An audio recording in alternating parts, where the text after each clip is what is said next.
lovely summer's evening. Warm, but it's a cool breeze blowing. Have you ever read a story called The Sound Machine? A very famous author called Roald Dahl wrote it. Let me tell you something about this well-known writer. He was born on the 13th of September 1916 in Wales. His parents were Norwegians who immigrated to United Kingdom. As a young boy, Roald didn't like school very much. In his book called Boy, he describes his school life. He was very unhappy as he was always bullied and beaten up. Roald didn't go to university. Instead, he applied for a job and was sent to East Africa, and that was exactly what he wanted. Great heat, crocodile, snakes and safaris. He lived in a jungle, learned to speak Swahili and suffered from malaria. He started writing short stories in 1942 when he was sent to Washington. He wrote The Sound Machine in 1949.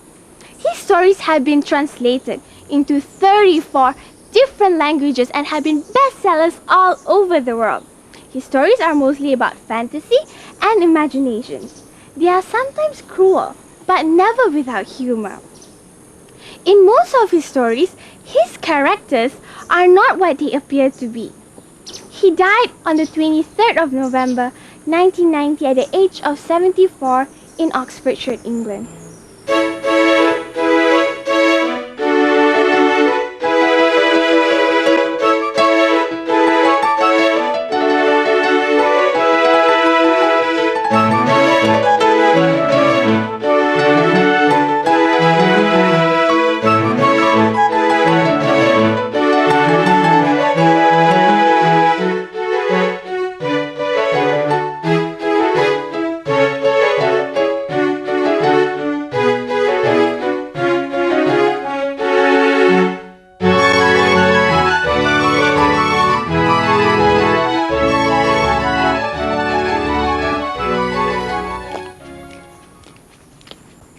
Let's get back to Sound Machine.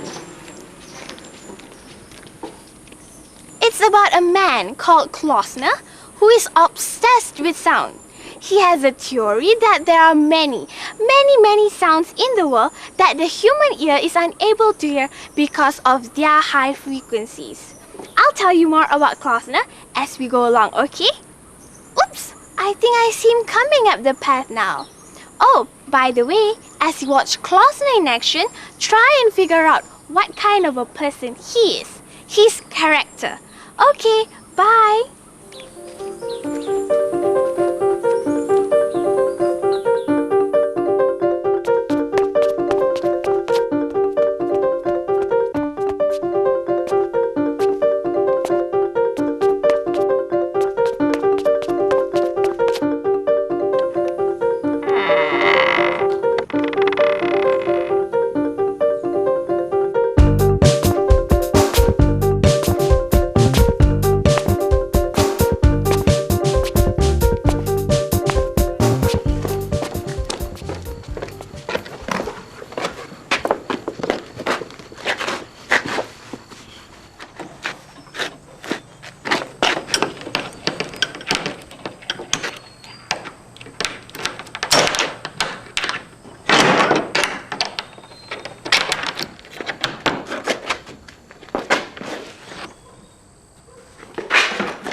Yes, today's the day.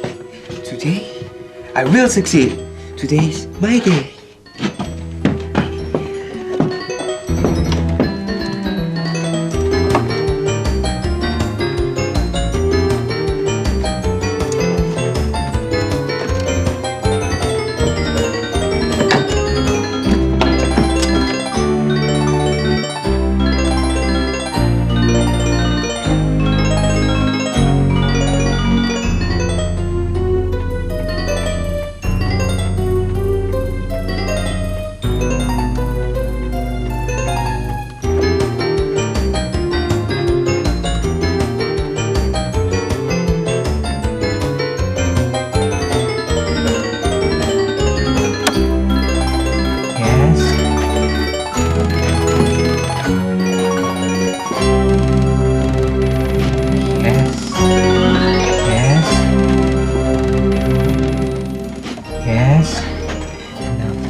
this right?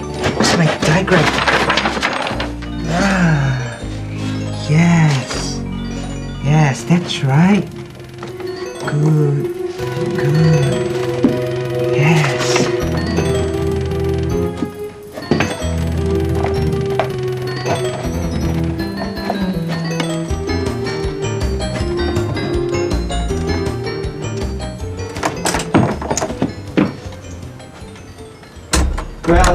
Well. So this is where you hide yourself in the evenings. Hello, Scott. I happened to be passing, so I dropped in to see how you were. There was no one in the house, so I came on down here. How's that throat of yours been behaving? It's all right. It's fine. I'm here. I might as well have a look at. Please don't trouble. I'm quite cured. I'm fine. You've got your hat on. Oh, have I?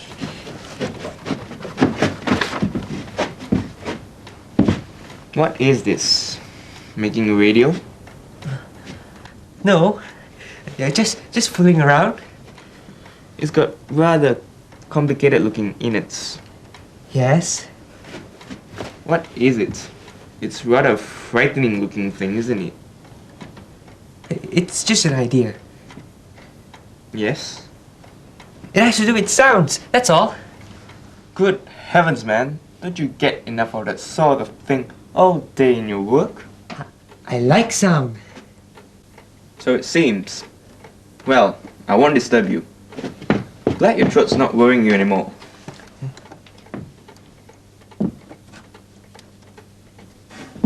What's it really for?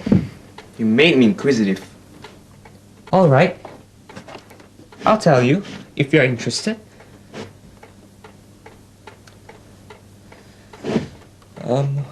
Well, the theory is very simple, really. The human ear, you know that it can't hear everything. There are sounds that are so high pitched or so low pitched that you can't hear it at all. Any note so high that it has more than 15,000 vibrations a second.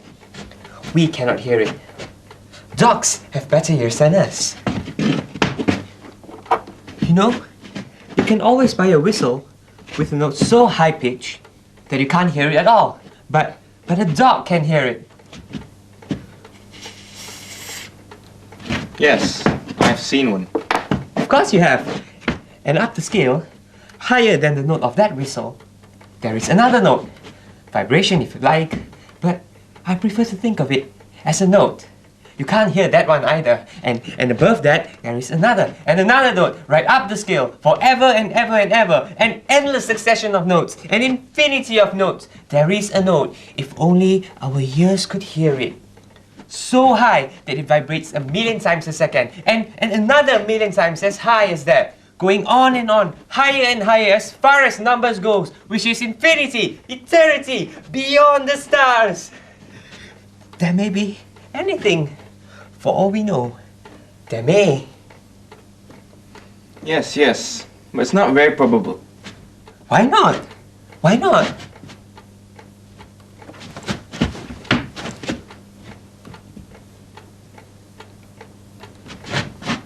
You see that fly? What sort of noise is that fly making now? None that one can hear. But for all we know, the fly might be whistling like mad on a very high note, or barking, or croaking, or singing a song. It's got a mouth, hasn't it? It's got a throat. Well, so you're going to check up on that? Some time ago, I made a simple instrument that proved to me the existence of many odd inaudible sounds. Often have I sat and watched the needle of my instrument recording the presence of sound vibrations in the air when I myself could hear nothing. And those are the sounds that I want to listen to. I want to know where they come from and who or what is making them. And that machine there is going to allow you to hear these noises? It may. Who knows? So far, I've had no luck. But I made some changes in it, and tonight, I'm ready for another trial. This machine is designed to pick up sound vibrations in the air that are too high-pitched for the reception of the human ear, and to convert them into a scale of audible tones, and I tune into 30,000 on my machine, I would hear the squeak of the bat very clear. I would even hear the correct note, F sharp or B flat, or whatever it might be, but merely at a lower pitch. Don't you understand? And you're going to try it tonight? Yes. Well, I wish you luck. My goodness, I must fly. Goodbye and thank you for telling me. I must call again sometime and find out what happened.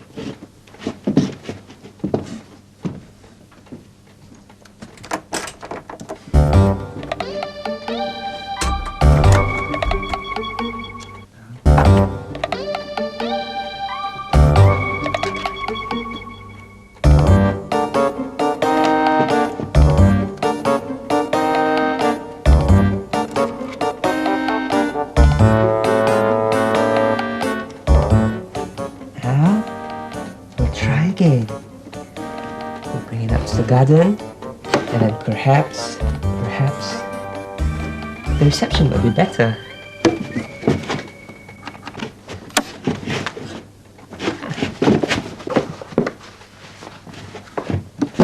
Lift it up now.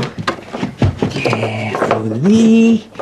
Oh my God! It's heavy.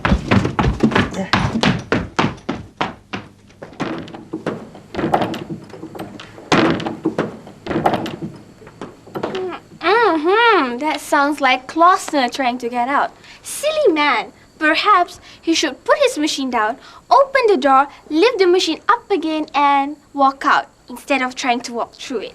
Anyway, so now you know what Klausner is up to. He has put his final touches to his sound machine and he's coming out here to test it. Let's watch and see what happens. But before that, here are 2 questions for you. From what you have seen so far, what kind of a person do you think Klausner is? And do you think Dr. Scott believes in Klausner's theory?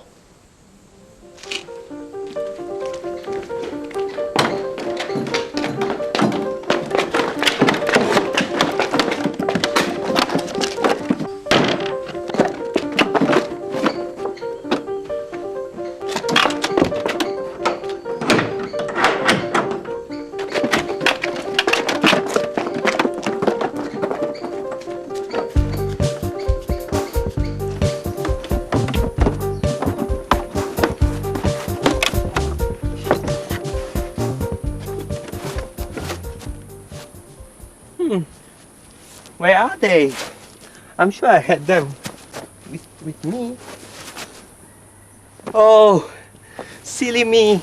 They must be still in the shed. Don't go away. I'll be right back. Yes. Now I'm ready.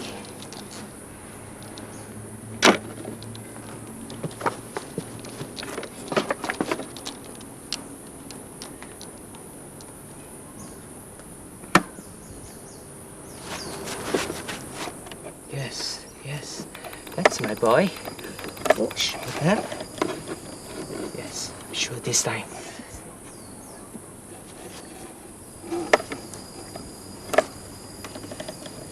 Certainly, definitely. Yes.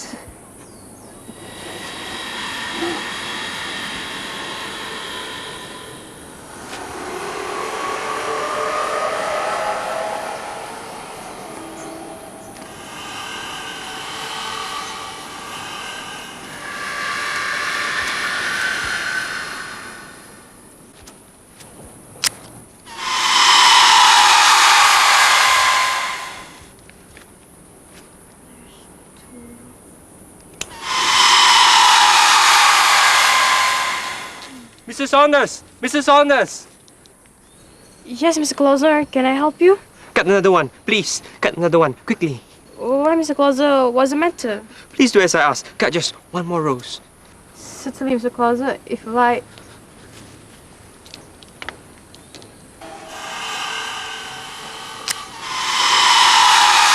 Alright, that's enough. No more, please. No more. Going to